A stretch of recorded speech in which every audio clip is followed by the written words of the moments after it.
Shalom alaikum. Chafetz Chaim Day-7. Simleuhen. Introduction ng kipanditantin. Tu sana sim do ho to preface ang ngaya. Ay pila Chafetz Chaim open sikha. Introduction Chafetz Chaim in introduction to iptian panom tiale. With a brief historical perspective of Lashon Hara. Lashon Hara ang kipatdan. Temkhat Masanga Lashon Hara ang kipatdan temkhat in an pan hiti. The Lashon Hara has a distinction of being the first sin ever committed. Lashon Hara hinipiham tiale, they said sunga son set na masapen ta hi ati Lashon Hara ibola. We know that the serpent enticed Eve to eat from the tree of knowledge. Ihet sa bahbang wa chu gulsun khawa inu khawa chu china thingpunga ko na athei chu nedinga ana thepla hi ti chu. To accomplish this aim, the serpent utilized a classic Lashon Hara approach that is used even today. Hiti pa cho gulin alung tup pa cho mo so thaina dinga chu tu ni chan gya hung ki mangjing pe Lashon Hara sai na ding lampi khat anamangin heti chu.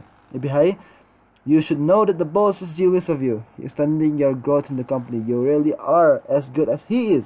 If tiam tiare mi khat chu na to khat na khat sunga chu na to ting ta na boss pa hin nang hi ti se na thang set pi kha zeng nang je ai company banga he honglit he na to thep dana he boss pa hin as eti se alung hai the jingin zein alung hai the ze zein so that nang dingin nang nom chan dan ya thang se he zeng ti che eti ta bang lampi chu tuni chan gya yong kinau aki mang na lain eti ta bang lampi chu khat golyang chun na man cha hi eti chu eti chung chang thuai pham ta la boss ti pau chu Hashem ahiin he gul chun khawa ko ma sai dan dung asai pi chu pham tel that all Hashem had to do to become the creator was to eat from the tree of knowledge.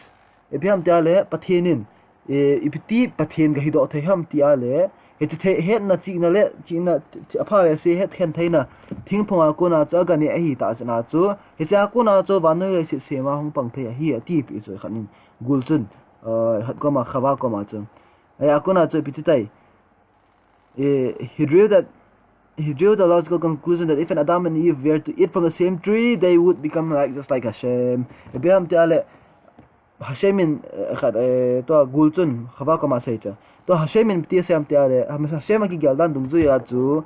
Heti het na chi na apha le ase het na hen thai na chi na akuna chu Adam to khawa in gane hon hen lang le ke ta bang ba hung so ding hi. Hesi a chun ne da hon hen ti a echi a chu isi a cho ma ni ani ading hon kana phallo a he ati chu ati a he an ati chu gul chu na khat ko ma khat adam to khawa ko ma chu obviously reasoned the serpent ya chun Hashem did not want competition, and that is why he forbade Adam and Chava from partaking of the tree's fruit. Ya chu Hashemin mi akitet piding adai lo zina chu ti chu mi hen phakhi himen an en phalel kha khan te tia ti za chuna chu Adam to khawa ko ma theiga chu nei in tia na sei he ti chu asai chu gurin kha ti chu hlap thla chu mi pi ti ho ko ma chu Adam to khawa chu mi te ni ko ma chu the particular method in which serpent used so successfully with the combination of Lashon Hara and gossip khilut. He claimed that Hashem was not concerned with their best interest, and that Hashem was merely using a ploy to keep them from competing with him. Asay dan to pihe nam tial gulin asay na to gulin ikhat ko ma khawa to Adam to khawa khep dan hun chu phiam tial Hashemin nang ni chungchang thu nang ni nagyal dan hi poi pathenin ama pha azat injole nehin hon khan hin phon khan na te ti ki za jina bo na ne sa anom han lo he ati chu kha gul chun. You know all too well that the result of serpent's evil words chi Hashem chungchang thua adi lo Hashem chungchang thua la Lashon Hara ga sai ko na chu ipiti ai Adam to khawa chunga chu Adam to khawa ino aga no pion pa pi amani chunga pi hung hlungai chi Lashon Hara ja chu Adam to khawa chu were banished from the Garden of Eden. And then akuna hungi no do hon he ti chu. Difficult toil to produce food became the lot of man, and while childbirth pain became the lot of women. Pasal dinga again thai tho na chu pi tai ta le ne la cha ko holding chu again thai tho hongi tan na mai dinga chu now hin nei hi again thai na apang tai ti chu. death was introduced on this world. Leiset chunga thina kiti ahung tan. On the man's first day on the earth, Lashon Hara had already demonstrated its destructive power. Mihib ahung kisep pananim masapen ni akuna yong Lashon Hara in apat mo na. Leiset chungin. Leiset chunga an vet sapan payeng ai tai ti chun. The Chafetz Chaim puts it succinctly. That's a Chafetz Chaim ti say that. The one who speaks Lashon Hara attaches himself to a practice that destroys the world. Lashon Hara in saying mi khatzu leiset chung susia hung pangai tai. The very first exile of the Jewish people was directly related to Lashon Hara.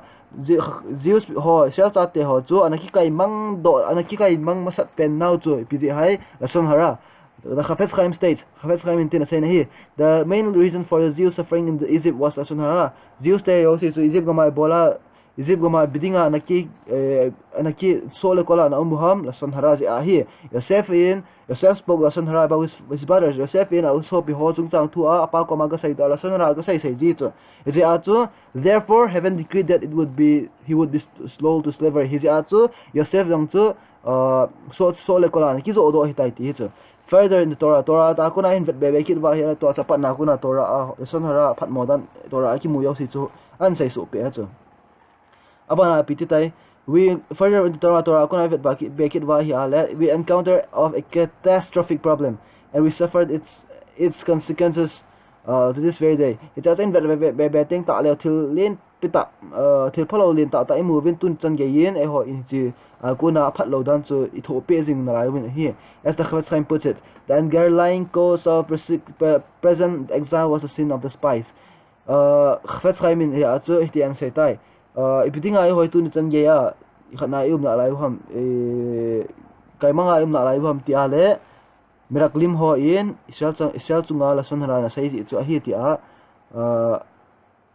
Talmud in ama ho chon sena yong chu Lashon Hara hi ama ho in Israel kam ana sai se yong chu Lashon Hara hi ti ana sai na hi ti chu ye chu such is the damage which Lashon Hara has wrought in our people's society. Hi chu hi Lashon Hara hong ki sai ya tu imasang uwa slikha inung kho ba te ta chu masanga pana Lashon Hara in imi pi ho Israel cha te chunga thil phalo an hlut dan len ta cho chu ta hi ta bang ngan chang chu he ti chu. The first sin ever committed John said na len pen John said na Lashon Hara in PPN to ai le se chunga amas pen ta John said na masa pen ta na hung hitai ti Lashon Hara cha ani na mi ahung thi theina lo pen ta ho ibsira ham Lashon Hara athum na Egypt ma bola ene kai mangu ham Lashon Hara ji a chile the cause of our exile today tut ni khange ai bitinga ai ho hi kai mangu ham Lashon Hara ji a hi ti cha. And the cause of the exile today with this powerful piece hi cha kuna cho yo sia kuna hin he to wa kuna chul the Chafetz Chaim conclusively dispels the myth that Lashon Hara is relatively harmless. Hi cho yo si chu hin vet sawa na wa kuna chu mihemin Lashon Hara hung ki sai ho hin imacha tha na nei poi mo ai kam chang hong mo lian do hi ti a igel pau chu adi him poi ti pa chu hoi ta in profile bo pi ta oi na hi ti pa chu tunin ni khwa kuna in jil do the chu ngin tin sei do na yo si chu abon kia to dai koi thin di semen wang e bo speech e hin lang geul sei do chang si chu in to lo tin ta lo geula lien pa chu hong lo le thin ya semen wang e bo pi chi ta hna le bon en to da ra ba